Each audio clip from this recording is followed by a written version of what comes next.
Aku harus tetap tersenyum.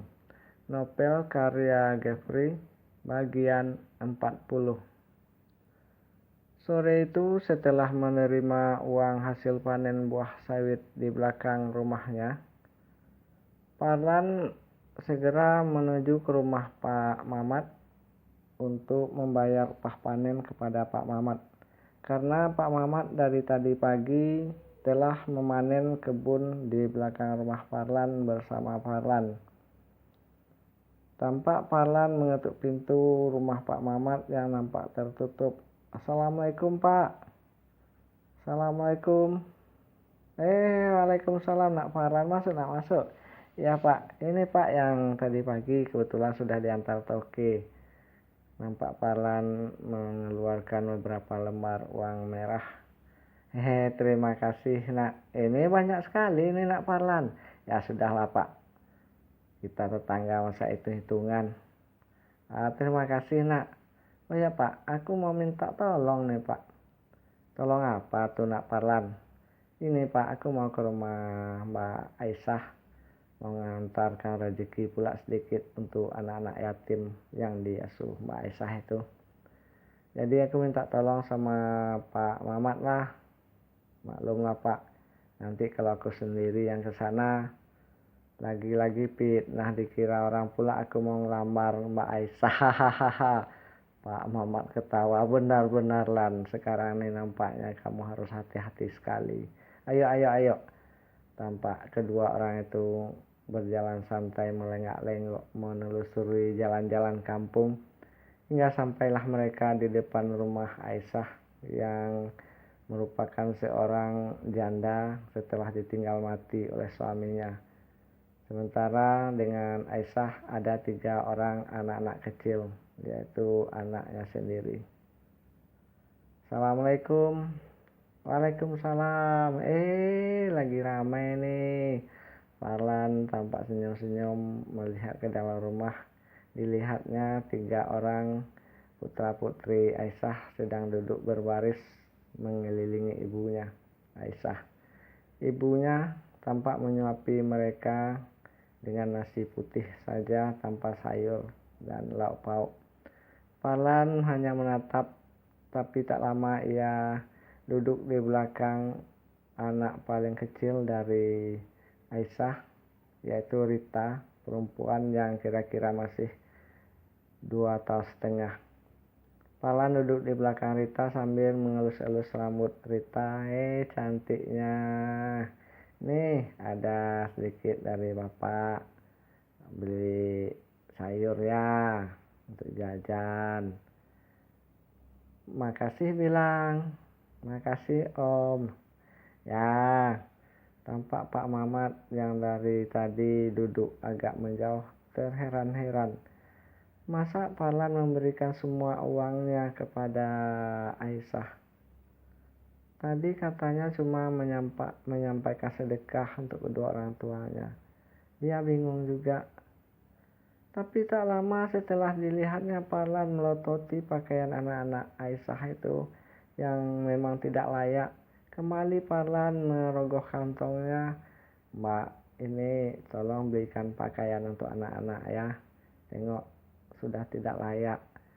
Anak-anak ini anak-anak yatim, merupakan anak kita semua. Terima kasih Dek. Mbak Aisyah nampak begitu terharu melihat Parlan sudah 2 kali mengeluarkan tumpukan uang-uang merah untuknya.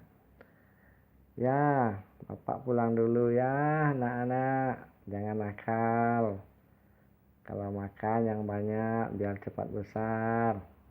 Parlan tampak menghibur anak-anak yatim itu. Tapi langkahnya terhenti ketika tiba-tiba dari langit turunlah hujan yang amat deras sekali. Tampaklah Aisyah sibuk kesana kesini mencari ember, mencari bakul, mencari kain lap, meletakkan pada tempat-tempat yang seolah-olah ia sudah hafal.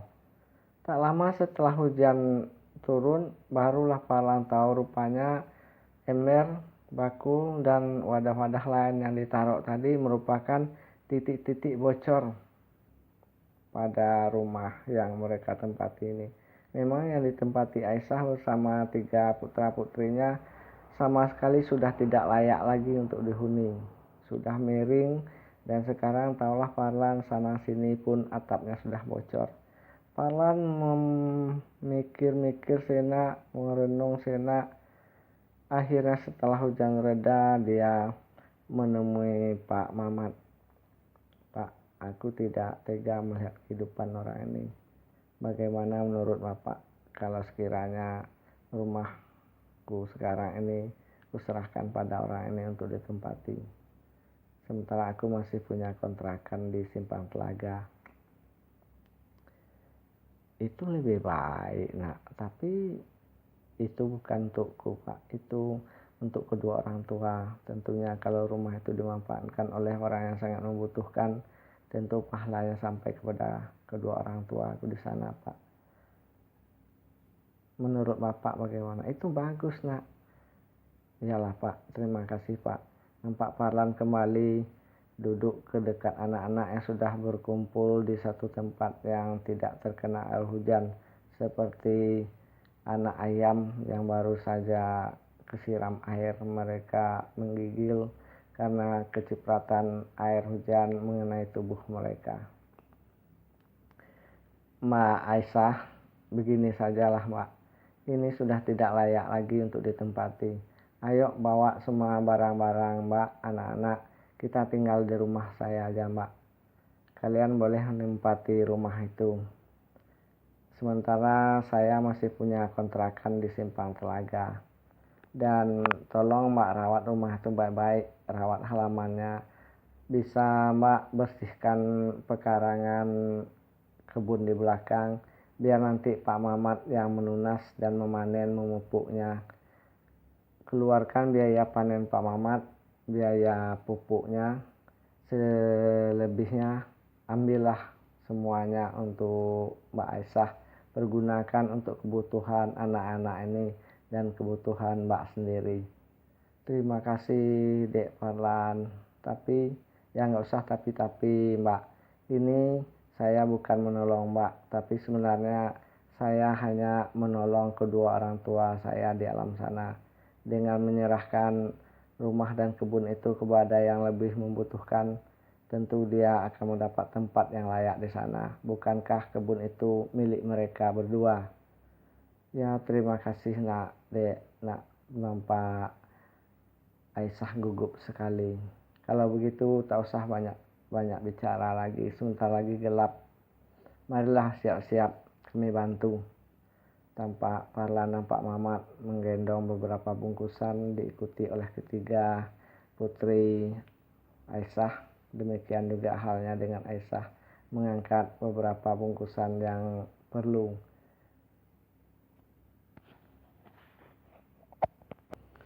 Kini tampaklah ketiga putri Aisyah duduk di muka TV melotot. Maklumlah, tak pernah mereka menonton TV. Sekarang mereka sudah mempunyai TV di ruang tamu rumah yang ia tempati, yaitu rumah Parlan. Mereka asik sekali, tanpa bicara, tanpa berkedip, melotot memandang ke layar TV yang kebetulan saat itu Parlan mengambil channel film kartun. Setelah bicara tidak begitu lama dengan Aisyah dengan Pak Mamat, Parlan mengambil beberapa potong pakaiannya, selainnya masih dititipkannya di situ. Ia pun menunggang motor bebeknya menuju Simpang Telaga di mana masih ada kontrakannya.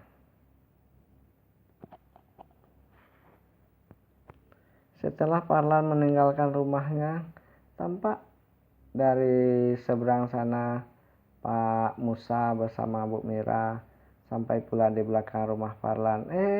Terlambat. Nak Parlannya baru saja pergi. Pergi kemana, Pak? Kata Pak Musa bertanya kepada Pak Mamat yang masih di belakang rumah Parlan, karena ia belum sampai ke rumahnya. Karena tadi ketika Parlan pergi, dia pun akan beranjak pulang ke rumahnya. Ya katanya mau tinggal di kontrakannya di Simpang Telaga. Nih rumah ini, siapa yang di dalam? Oh, rumah ini sudah diserahkannya untuk dipakai kepada Aisyah bersama 3 orang anak yatimnya itu, anak Darmanto kemarin. Oh, jadi sekarang Aisyah di sini dengan anaknya. Iya, itulah tadi Bu Mira, kata Pak Mamat bercerita. Kami ke rumah Aisyah, saya diajak Parlan. Katanya tadi mau menyampaikan sedekah untuk anak yatim. Tapi melihat kondisi di sana, kami lihat anak yatim ini makan cuma pakai nasi putih. Parlan tidak jadi memberi sedekah, malah ia memberikan semua hasil panennya itu kepada Aisyah. Kemudian melihat pakaian anak-anak ini yang cuma ya bapak dia sendirilah, ibu tidak layak. Parlan mengeluarkan 3 juta lagi membantu anak-anak itu, katanya sedekahnya. Ketika kami mau pergi, pertolongan Tuhan juga lah Pak Musa. Tiba-tiba hujan sore tadi. Iya Pak, kami masih di situ. Tampaklah sana sini rumah Aisyah bocor. Pak Mamat menceritakan kejadian tadi. Karena itulah Parlan tidak tega dan dia menyuruh Aisyah membawa anak-anaknya untuk menempati rumahnya ini.